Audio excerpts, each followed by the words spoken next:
Now it's time for... What's that sound?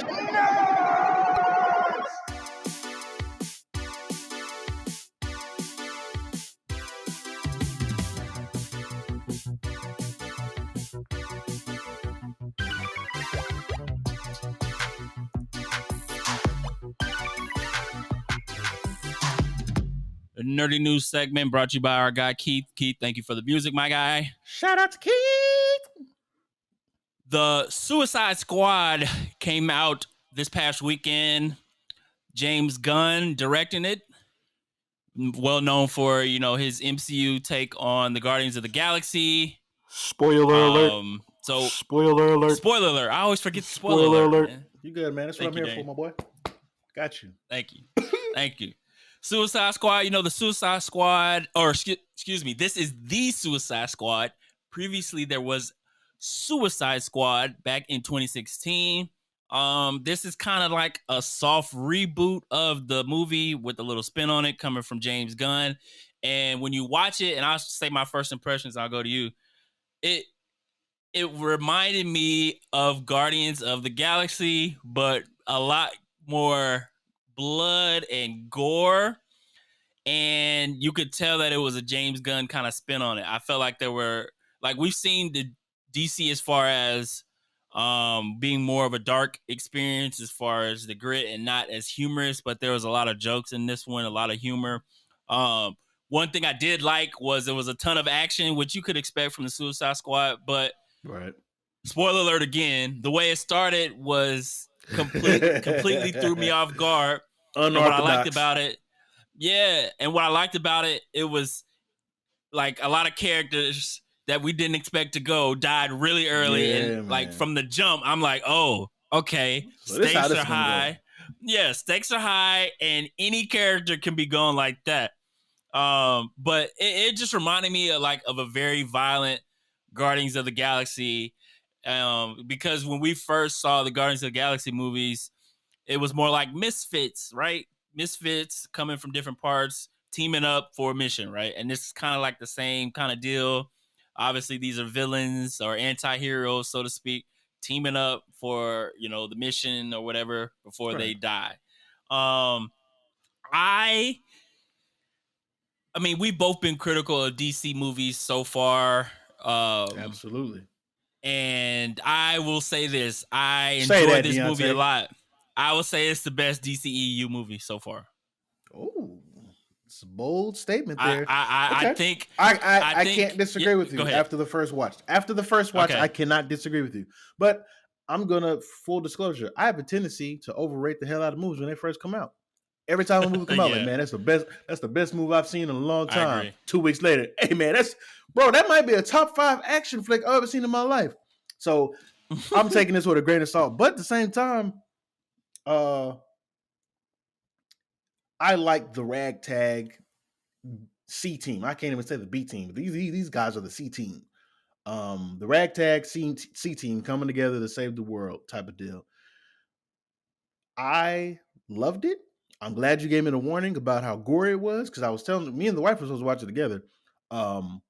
But it didn't end up going that way because I know this is my homework assignment for the podcast. And I was like, hey, babe, I need to watch this. And she was like, well, just go ahead and watch it. And I was like, all right, you sure? All right, cool. And then eventually when I started, because I didn't finish watching, so I got home from work today. And I was like, oh, God, oh, my God, yeah, you wouldn't have been able to watch this. And this is somebody who works in the medical field. Like, she works in the medical field. So this stuff, like gory stuff like this is nothing. This is nothing to her. But it's different, like when you see it in a movie, like yeah, bro. Like I was like, dang. Like when they got Pete Davidson like off the rip, I was like, damn. They turned that boy's face into meatloaf, bro. Like somebody took a bite out of some meatloaf. Yeah. That's what it looked like. But yeah, I love the movie. The concept, it was dope. More importantly to me though, Harley Quinn was phenomenal. Like, what's her name? Was it Margaret? Robbie. Margaret Robbie. She. I don't know if she was born to play this role. I don't want to sell her short, because she's a talented actor. But that's Harley Quinn. That is Harley Quinn. So she did it. She did the damn thing on that one. It was just kind of cool to see the power dynamic between the leads though. Yeah, between was it that's what I was Peacemaker gonna say and too. Bloodsport. Bloodsport. Like you could kind of tell, like eventually they were building up to something there, but I was like, nah, there's no way. But it made sense if they were gonna have these two separate teams with two separate missions and not being aware of each other for them to be something else at play. So that was kind of cool too. It was good. The villain itself, no, I can't even say it was a main villain. The side mission, my opinion, the big ass star, that was the side mission to me. To me, that was the side mission because you can't scare me with that. Do you think it was too I, cheesy? I think it was on par. It was definitely on Yeah, brand. It was on brand. It was on brand. It couldn't right. scare me, but just the threat of mind control in a sense, or having your body neurologically taken over. I guess it's scaring and deafening to somebody. But I was like, come on, bro. That's Patrick But you Star know up there, what? bro. Ain't but ain't it funny like how it always comes back to the government being evil? Like I feel like in a lot of Always. movies, don't they always do that? Always. It's always like the government Always. behind it, like It's the man. yeah, the Yeah. man holding us back. But Yeah. going back to that dynamic, I think John Cena did well. His What? comedic timing He was in the movie? was. Oh, you're right. I didn't see him. You can't. I ain't see him. Sorry, Can't see guys. him. I had to throw that corny joke in. I apologize. Can't see him. But his comedic timing was great. Like he was funny without being funny. Before you keep going, did you see Black John Cena? Huh? Did you see? There's a picture of this dude, and he looked like Black John Cena. He was trending. No, I haven't seen it. After this podcast, go on your Twitter. I'm gonna actually go ahead and keep talking. I'm gonna see you the tweet. Don't look at it until after the podcast. All right. But and for those listening, go ahead and head over to Twitter. If you don't have Twitter, download it. It's probably the most fun app you'll have on your phone for a long time. But go ahead and hit to that search. It is the my favorite social box. media app. Yeah, it is fun. And type in Black John Cena, and you're gonna laugh your butt off. But go ahead, man. Take it away, Deonte. My bad. I had to point this out.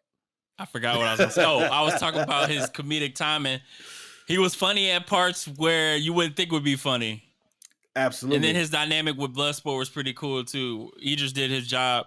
Like obviously with any role like that he takes on, like he's very versatile in what he can do.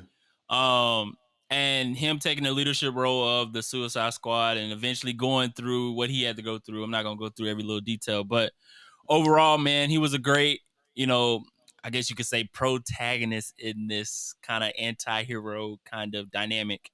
Trying to think of King Shark was pretty cool too, and Polka Dot Man. Yeah, Polka Dot Man. Man, they had to do Polka Dot Man like that. And when they first that's what he wanted in the end. I knew nothing about the character. I knew the actor. The actor is a phenomenal actor.